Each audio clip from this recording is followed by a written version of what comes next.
கண்டிப்பாக இந்த பொங்கல்னாலே நம்ம எம்ஜிஆர் தான். நம்ம வாத்தியார் எம்ஜிஆர் இல்லை, வாத்தியார். வாத்தியார் விட்டாண்ட நான் வர்றாங்காட்டி நான் விடமாட்டேன் அப்படின்னு தேட்டருக்கு யாருன்னா வரலன்னா எம்ஜிஆர் உங்க கனவுல வருவாரு அப்படின்னு ஒரு கனவுல வந்து எல்லாருக்கிட்ட நல்லது செய்யணும் சொல்றா போல. இதை யாரு தெரியணுமோ இல்லையோ நீங்க கண்டிப்பா பார்த்துணும், நல்லது செய்யணும் இந்த நாட்டுக்கு அப்படின்னு எம்ஜிஆர் சொல்றாரு. செய்யலைன்னா நானே வருவேன் கனவுல வந்து உங்க எல்லா கண்ணையும் குத்துவன்னு எம்ஜிஆர் சொல்றாரு. இந்த படத்துல பொங்கல்னா அழகா இருக்கு தலைவா. வந்தீங்கன்னா 140 ரூபாய்க்கு தாராளமா இந்த படத்தை என்ஜாய்மெண்ட்டோட பார்க்கலாம். மூவி சூப்பராக இருக்குங்க. தேட்டரில் ஒரே கிளாப்ஸு. எம்ஜிஆரை ரிலேட் பண்ணி ஹீரோ வந்து எம்ஜிஆர் அப்படி பண்ணியிருக்காருன்றது ரொம்ப நல்லா இருக்கு. கண்டிப்பாக பார்க்கலாம். ஏன்னா பொங்கலுக்கு வந்து என்டர்டெயின்மெண்ட்டாக இருக்கிற ஒரு விஷயம் இருக்குல்ல, அதுக்கு வந்து மக்கள் வருவாங்க. But I think people will enjoy. நல்லா இருக்கு. சொல்லுங்கள். படம் சூப்பராக இருக்குண்ணா. டிஃப்ரெண்ட்டான ட்ரையை ரொம்ப டிஃப்ரெண்ட்டாக எடுத்திருக்காங்க. லைக் எம்ஜிஆர் இவரோட ரெப்ரசன்டேஷன்லாம் சூப்பராக இருக்குது. கார்த்தி ரொம்ப நல்லா நடிச்சிருக்காரு. இல்லைண்ணா, லைக் ஒரு எம்ஜிஆரோட ட்ரிபியூட் மாதிரி தான் இந்த படத்தை எடுத்திருக்காங்க. ஒரு நார்மல் கமர்ஷியல் மூவி, மெசேஜ் எல்லாம் எதுவும் கிடையாது. பொங்கலுக்கு ஃபேமிலியாக வந்து பார்க்குறதுக்கு ஒரு நல்ல மூவி. அதெல்லாம் சும்மா வெளில வந்துட்டு ஜப்பான் மாதிரி இருக்குன்னு ஒருத்தர் இது பண்ணுறாரு. அதெல்லாம் படமா அப்படி இப்படின்னு அந்த அளவுக்குலாம் இல்லை. அவர் அதுக்கடுத்து சொன்ன டைலாக்லாம் தெரிஞ்சது ஏன் சொல்கிறாருன்னு, ஜனநாயகனை விட்டு தான் நாங்கள் அதை பார்த்துருப்போம், ஜனநாயகனுக்கு முதல்ல இதை விட்டுட்டாங்க அப்படின்னு சொல்லிட்டு இருந்தாரு. அவரோட படம் வராதது ஒரு சென்ட்ரல் போர்டு இஷ்யூ, பாலிடிக்ஸ். அதுக்காக இன்னொருத்தரோட மூவி அடிக்கணுங்கிற அவசியம் கிடையாது. ஒரு நல்ல ட்ரை பண்ணிருக்காங்க. கம்பல்சரி எல்லாரும் வந்து தேட்டரில் பாருங்க. கார்த்தி சார் ஆக்டிங் வந்து சூப்பராக இருக்குண்ணா. ஆக்சுவலாக ஒரு டிஃப்ரெண்ட்டான இது.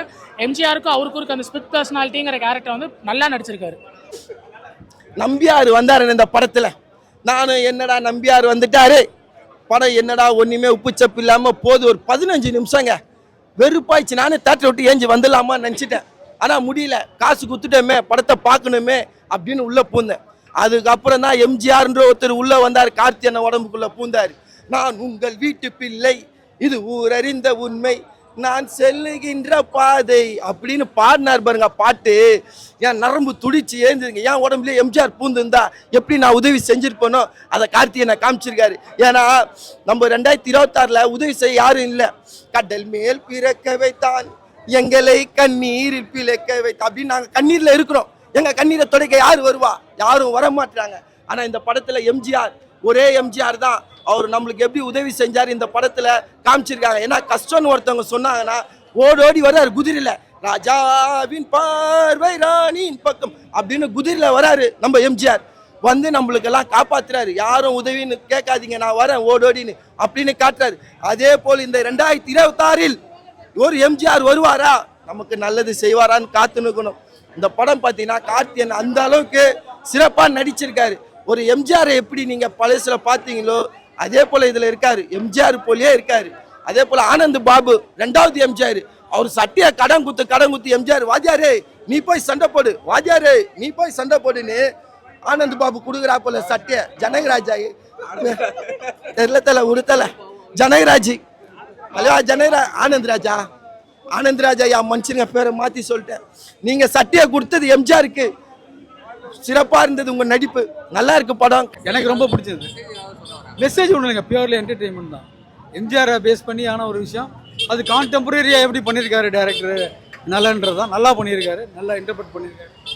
பிடிக்கும், நிறைய பேருக்கு பிடிக்கும். லேக்லாம் ஒன்றும் இல்லை சார். ஃபர்ஸ்ட் ஹாஃப்லாம் போகிறதே தெரியாது. செகண்ட் ஹாஃபும் நல்லா தான் இருக்குது. அதெல்லாம் ஒன்றும் குறை சொல்கிற மாதிரிலாம் ஒன்று சூப்பர். நான் ப்ரெஸ் மீட்லேயே நான் சொன்னேன் அவரை பற்றி, அவர் ஆக்டிங்லாம் பற்றி பிரமாதமாக பண்ணியிருக்காரு. அதெல்லாம் ஒன்றும் டவுட்டே இல்லை. நிறைய ஹோம்ஒர்க் பண்ணியிருக்காரு. எம்ஜிஆர் மாதிரி அந்த பாடி லாங்குவேஜ்லாம் வந்து அவர் கிரியேட் பண்ணியிருக்காரு. அது உங்களுக்கு பார்த்தா தெரியும். படம் நீங்கள் பார்த்தீங்கன்னா அது தெரியும். படம் போர் ப்ரோ, செம ப்ரோ. லேக், பயங்கர லேகு படம். எல்லாமே எதுவுமே இன்ட்ரெஸ்டிங்காக இல்லை. ஸ்டார்டிங்லேருந்து எண்டிங் வர போட்டு செஞ்சுட்டாங்க படத்தை. எதுவுமே இல்லை. எம்ஜிஆர் இது பண்ணணுன்றதுக்காக ஆக்சுவலாக அது ஏன் பண்ணாங்கன்னு தெரில. இந்த டேரக்டர் ஏன் அப்படி பண்ணாருன்னு தெரில. லைக் மணிரத்ன ஃபேமிலி கூட பார்க்க மாட்டாங்க ப்ரோ. அது ஒன்றுமே இல்லை படம். அது ஆக்சுவலாக மாவீரனோட அப்படியே காப்பி மாதிரி தான் இருக்குது. அதில் என்ன ஒரு இதை பற்றி ஸ்டோரி படிச்சுட்டு வர, இல்லை எம்ஜிஆர் வராரு, அவ்வளோதான், முடிஞ்சிருச்சு. மற்றபடி எதுவுமே கிடையாது படம். எதுவுமே இல்லை ப்ரோ.